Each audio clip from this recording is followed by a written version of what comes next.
ಮೋದಿ ಅವರು ಟ್ವೀಟ್ ಮಾಡಿದ್ದಾರೆ, fast track court ಮಾಡಿ ವಿದ್ಯಾರ್ಥಿಗಳಿಗೆ ನ್ಯಾಯ ಕೊಡಿಸ್ತೀವಿ ಅಂತ ಹೇಳ್ತಾ ಇದ್ದಾರೆ. ಸರ್, ಇವ್ರು ಫಾಸ್ಟ್ ಟ್ರ್ಯಾಕ್ ಕೊಡೋದು ಯಾರು? ಅರೆಸ್ಟ್ ಆಗಿರೋರು 4-5 ಜನಕ್ಕೆ ಕೋರ್ಟ್. ಇವ್ರು ಫಾಸ್ಟ್ ಟ್ರ್ಯಾಕ್ ಕೋರ್ಟ್ ಮಾಡಿದ್ರೆ 6 ತಿಂಗಳಿಗೆ ಬೀಳೋ ಶಿಕ್ಷೆ 3 ತಿಂಗಳಿಗೆ ಬೀಳುತ್ತೆ. ಪ್ರಶ್ನೆ ಅದಲ್ಲ. ಇನ್ನು ಮುಂದೆ ನಡೆಯೋ ನೀಟ್ ಪರೀಕ್ಷೆ ನೀವು ಹೆಂಗ್ ನಡೆಸ್ತೀರಾ? 20 ಜನ ಮಕ್ಕಳು ಸತ್ತೋಗಿದ್ದಾರೆ. ಆ ಕುಟುಂಬಕ್ಕೆ ದಾರಿ ಯಾರು? ಮೋದಿ ಅವ್ರೇನ್ರಿ ಅರೆಸ್ಟ್ ಆಗಿರೋರು ಜಸ್ಟಿಸ್ ಕೊಡೋದು? ಕೋರ್ಟ್ ಕೊಡುತ್ತೆ. ಮೋದಿ ಅವ್ರು ಟ್ವೀಟ್ ಮಾಡೇ ಕೊಡಿಸ್ಬೇಕಾ ಏನು? ಜುಡಿಷಿಯರಿ ಇಂಡಿಪೆಂಡೆಂಟ್ ಆಗಿ ಕೆಲಸ ಮಾಡ್ತಿದೆ. ನಾನು ಹೇಳ್ತಾ ಇರೋದು 20 ಜನ ಸತ್ತೋಗಿದಾರಲ್ಲ, ಆ ಮಕ್ಕಳ ಫ್ಯಾಮಿಲಿಗೆ ತಾವೇನು ಮಾಡ್ತೀರಾ? ಧರ್ಮೇಂದ್ರ ಪ್ರಧಾನ್ ಅವ್ರ ರಾಜೀನಾಮೆ ಯಾವಾಗ ಕೊಡ್ತೀರಾ? ಮುಂದಿನ ವರ್ಷದಿಂದ ನೀವು ನೀಟ್ ಪರೀಕ್ಷೆ ಹೆಂಗೆ ನಡೆಸ್ತೀರಾ? ವೆದರ್ ಆನ್ಲೈನಾ ಆಫ್ಲೈನಾ, ಯಾವ ಥರ ನಡೆಸ್ತೀರಾ? ಸ್ಪಷ್ಟೀಕರಣ ಕೊಡಿ. ಆ ಧರ್ಮೇಂದ್ರ ಪ್ರಧಾನ್ ಯಾರು ಸರ್ ನಿಮಗೆ ನಾಮಕರಣ ಮಾಡಿದವನು? ಅವ್ರ ಹೆಸರು ಕೊಡಿ ಸರ್, ಅವ್ರನ್ನ ಬೈತೀನಿ ನಾನು. ಧರ್ಮೇಂದ್ರ ಪ್ರಧಾನ್ ಅಲ್ಲಿ ಧರ್ಮ ಅಂತ ಯಾರು ಸರ್ ಇಟ್ಟಿದ್ದು?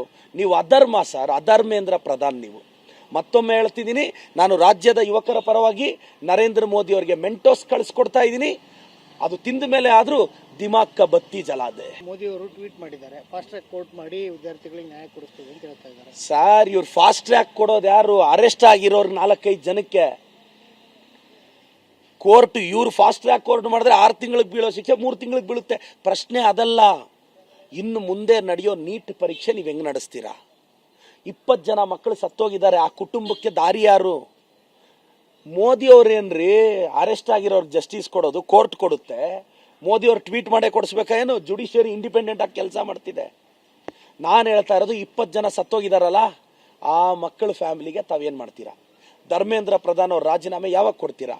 ಮುಂದಿನ ವರ್ಷದಿಂದ ನೀವು ನೀಟ್ ಪರೀಕ್ಷೆ ಹೆಂಗೆ ನಡೆಸ್ತೀರಾ? ವೆದರ್ ಆನ್ಲೈನಾ ಆಫ್ಲೈನಾ, ಯಾವ ಥರ ನಡೆಸ್ತೀರಾ? ಸ್ಪಷ್ಟೀಕರಣ ಕೊಡಿ.